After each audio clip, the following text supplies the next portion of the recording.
Hello everyone. Today we are going to finally finish this three-phase Buddha Zen painting. I will be doing this demonstration of painting a Zen Lotus and finishing off this three-phase painting. The first part was the distress background painting, second part was painting the Buddha face, and I will link both the videos in the video description below along with all the materials that I've used for the paintings, in case you have missed them out. So without much ado, let's get started. I sketched out the initial drawing of the lotus on the surface of the distressed background with a white charcoal pencil, and it is a general charcoal pencil that I generally use. And after that, the first thing that I did was block the entire body of the flower, leaves and stem with titanium white. Now I mixed a little bit of yellow oxide with my titanium white so that my white is a little bit warm white instead of just a straight up white, but that is not necessary. You can use just straight up titanium white, or even unbleached titanium white would work. The reason I started off by blocking the entire leaf and flower and stem area with white is that the colors that I'd be using on the flower and the leaves, like pinks and reds and yellows and greens, blues, purples, are all kind of transparent colors. So if I start off on top of the distressed background, which is already pretty dark with reds, blacks, yellows, it will not show up. So I first have to block it with a very opaque color, and I chose white in this case because my flower petals are kind of lighter shaded, and on top of that I will glaze my colors. So once the entire flower was blocked, you can see that I'm coming with various shades of pink and putting in the different shades in the different areas of the flower. I am following a couple of reference photos from Pixabay to help me out in the process. And I personally feel that using reference photos makes a very good first step towards realistic painting. Although I am going to use a little bit of imaginary fantasy stuff in this painting later on, but my flower in general is pretty realistic, so using a reference photo obviously helps. The pinks that I have used on the flower, I am getting the pinks using crimson and white mixed with a little bit of yellow oxide, and some of the darker shades of pinks I am adding a little bit of raw umber as well. Most of the paint is pretty transparent, so adding the white helps in making it a little bit opaque. For the darker shadows, you can see I am using violet mixed with my crimson, or pink rather. And for the lighter areas, I am using more white mixed with my pink mixture.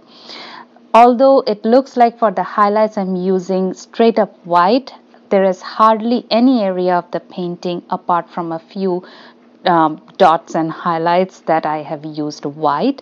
I have always used a little bit of pink and yellow mixed in the white for even the highlight areas. That makes it look a little bit more realistic, adds a little bit warmth to the colors. I am again want to mention that I'm following my reference photos carefully to put in the areas of shadows. And for the shadows, I am using darker shades of pinks and purples. And I'm using a dioxazine purple wherever I'm using the purple shade. Adding some more highlights here and there to make the contrast pop up. I always stress a lot on making the contrast work. That is what gives any painting a bold color. Now coming on to the leaf part, you can see that I've initially blocked out the leaf by creating first the veins with a purple, and then on top of that I started glazing my green colors.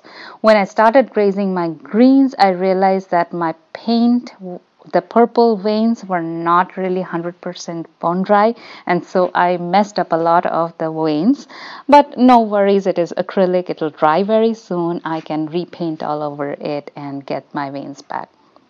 So once I added my greens, I am adding yellows at certain areas in between the veins. So you can see that wherever I have initially sketched out the initial purple veins, although those veins are no longer very well seen, but I'm avoiding those areas when I'm adding my greens because I want to create the lighter and darker areas in the leaf as well.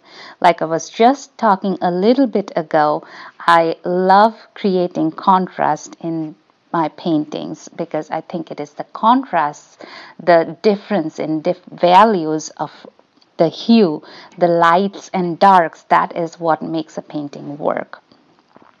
So at certain stage of this painting, after I have added some amount of yellows and reds and sketched out the initial map of the leaf, I realized that I have to let it dry before I add any more colors, otherwise I'm going to mess it up all.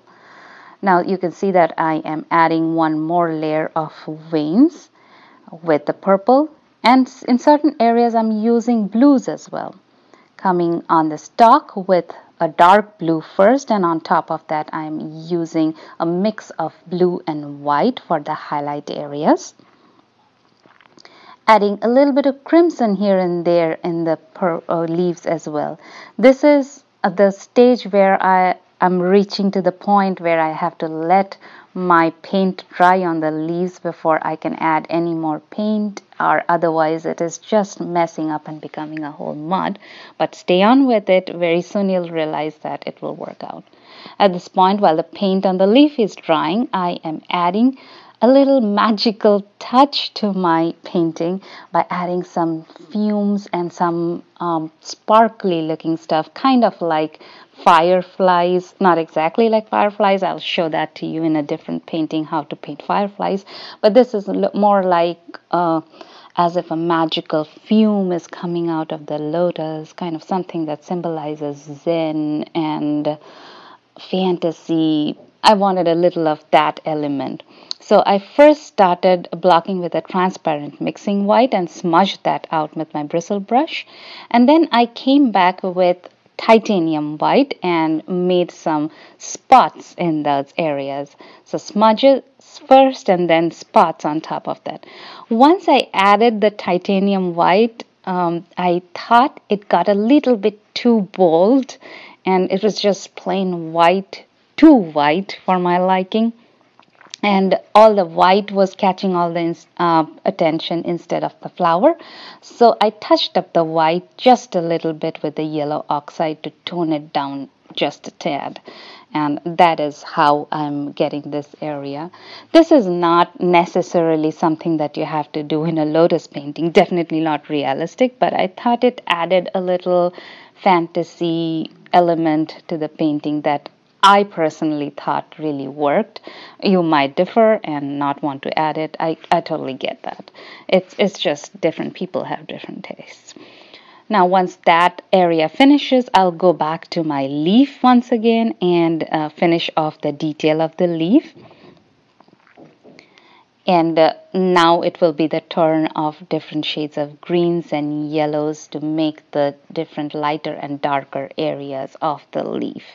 So first turn for some yellows here and there, and then I will come back with a lot of white mixed with the yellows to get some of the lighter areas.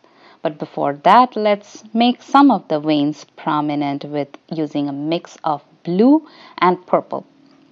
And I'm using once again Dachshund purple, and for the blue I'm using a cobalt blue. So the veins are more or less placed in the areas where I want them to be. Once that is done, I'm coming back, like I said, with white mixed with a little bit of yellow and getting the lighter areas light enough. Like I said, in painting, it is always important to get the lights light enough and the darks dark enough. It's the contrast that makes a painting pop. Now working on the stem of the lotus, first started with some green and then added some white with the green to get the highlights.